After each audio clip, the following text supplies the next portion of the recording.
Talking to Brownie after last game, he said we have to realize as a group that we probably played one of our better games over this tough stretch that we've had and how long this season is, and that these are really important moments despite the result of last game. How do you sort of process that?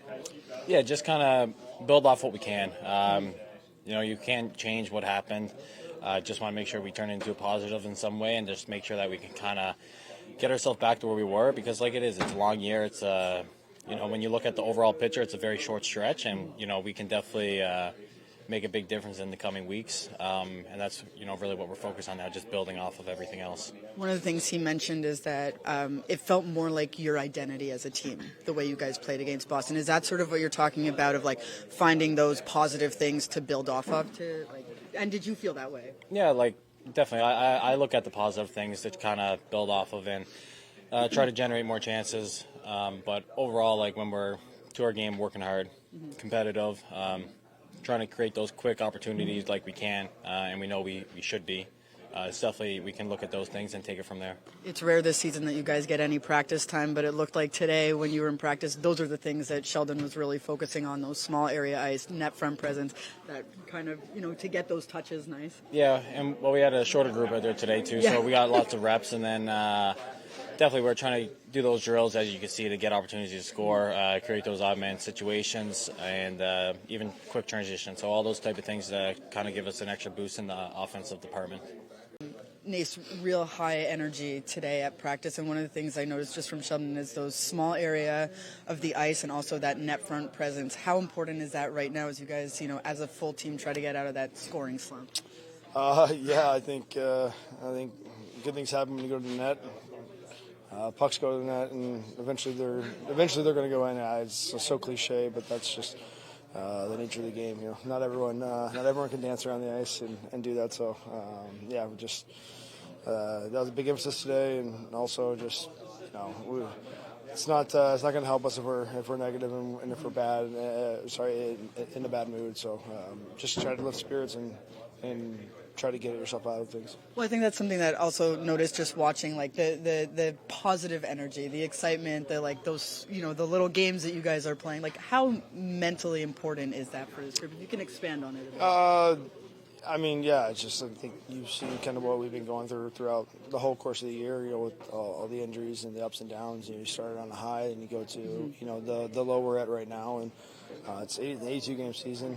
It's very important to just stay even-keeled as much as you can. You're obviously going to be angry and happy and sad and all the mixed emotions that come with it. But, like myself, I'm trying my best to just try to stay as positive as I can and just work hard and try to get your way out of things. One of the things that Brownie said after the last game was, that felt more like our type of game that we play. You had gotten away from it a little bit, but that was much more your identity regardless of result.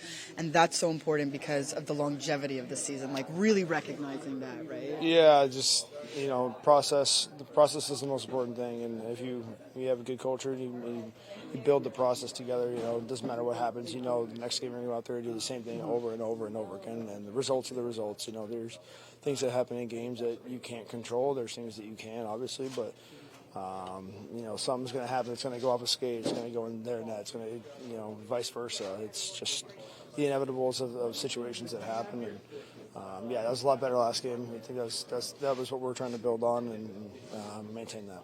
Yes, we hear a lot about the difficulty getting inside on teams. What makes it so difficult? Is it the way they layer? Is it the body positioning? What makes it difficult to get inside on some teams? You mean getting to the net? You got guys that are 6'5" trying to take your head off, and it's just it's hard to get to the net.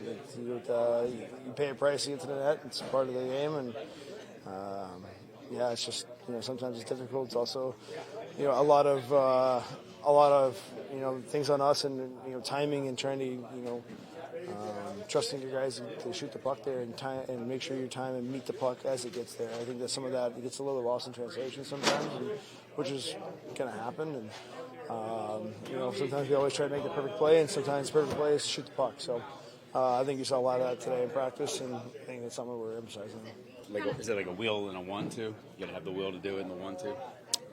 take that beating when the guys are beating you up there? Yeah, sure.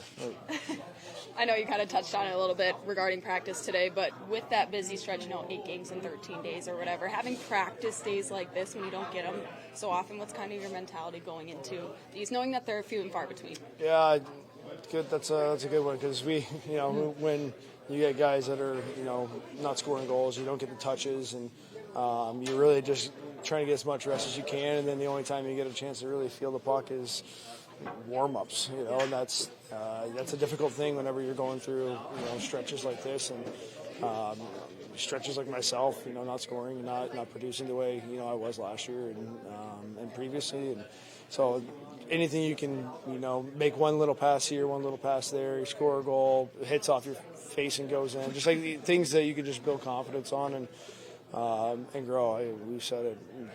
Long season, it's all about getting into playoff hunt, getting into the playoffs. It's all about building your game and sustaining something that's meaningful. And we're right in it. Can you remember? Sorry, go ahead. I was just going to say, with the status of the league and all the parity as you look at rankings, if you do it all, does it feel like these games right now in December carry more weight because of how close everything is? I'll be honest with you, I haven't looked at the standings once. I don't know where everybody's set at all. You hear things in the room, but I personally don't look at it because it's day by day. I've lived my life like that for a very long time. Playing all over the place in different teams and everything. So I think that's something that everybody can kind of learn from and do. And day by day, whatever happened yesterday, you learn from it, but you can't control it anymore. You're in the present, and tomorrow, you just put your next foot forward and keep going. Sheldon, we saw obviously that you had 3 guys not skating today, some maintenance days, rest days. Is that basically all it is for them? Or? Yeah, well, Brad and Meyer both needed the day today, and we'll see how they are the rest of the day and into tomorrow. But just in light of that, it was going to be a short group for practice today, so just made the decision to give Nico the rest. So Nico's good to go. The other guys will just have to see how they are tomorrow. A lot of small area work today, and sort of particularly at the beginning, you're talking about like the net front, the tips, all that type of stuff. How important is that type of mentality right now as a group you guys are trying to find your offensive game again? Yeah, obviously with the short group today and not having a full team, we had to kind of modify practice a little bit. But yeah, that's a big focus for us, is get some stuff happening toward the net front and do a job in disrupting the goaltender, all that sort of stuff. So made that a focus for the day within the drills that we were doing, but it was more just about getting high energy practice, letting the guys get out there and work on a few things, yet still have some good pace and some good energy. I know we're still a few weeks away from reevaluation, but how's Jack's recovery going? He's been skating now for I think about a week or so, but he's just no stick or puck at this point. But he's just he's been out on the ice. He was out there again today. I would say he's on schedule, I guess, if that makes any sense. But he's far enough away that they don't even tell me how he's doing. I just know because I know what he's up to. How are the other injured players that you have?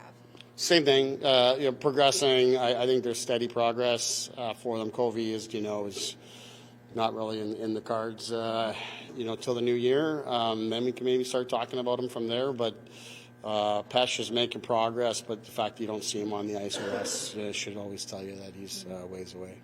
Coach, every team wants to keep the other team in the perimeter when you're in the defensive zone. What's the key to breaking through that perimeter and getting to that net front that you were working on today? You just got to first you got to have the intent to get there. You got to fight through box outs. It's difficult to do that, but you got to be able to do so. And I thought we had a number of examples where we did a good job of that.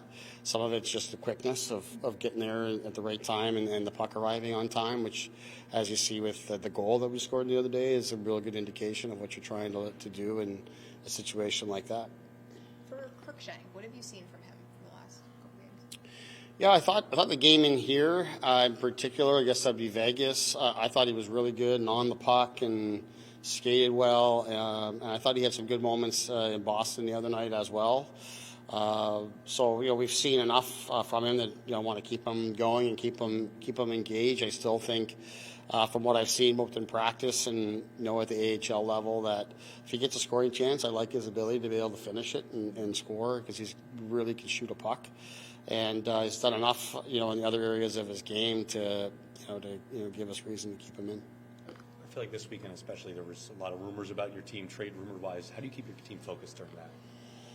Well, I mean, for me, it's just to keep them focused is just to keep them focused. I mean, we don't talk about any of that sort of stuff. It's very much out of our control as coaches and players, and the stuff that goes on in the periphery is just that noise at this point, and obviously now more than ever we need to stay focused. And anytime that kind of stuff starts going about and players start overthinking it, it can be a challenging situation. So we're just got to keep the focus on our game and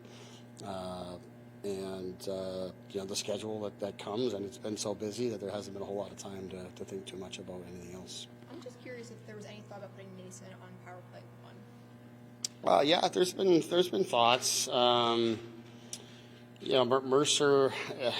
done a good job for us in that spot, and then it becomes even more challenging with Jack being out, because we like Mercer's ability, what he gives us on the entry, and Nace doesn't have that in his bag necessarily, and Nico, Timo, that's not something they're accustomed to in the power play. So Mercer's very strong at that area of the game, so we think there's enough value to that to keep him there, and Mercer's done a good job. But it's something we've had discussions about, because Nace was so good for us last season. That area just so happened when he comes back into the lineup this season that the power play was rolling really well. But the longer it goes where you're not happy with it, and then you're gonna talk about other things.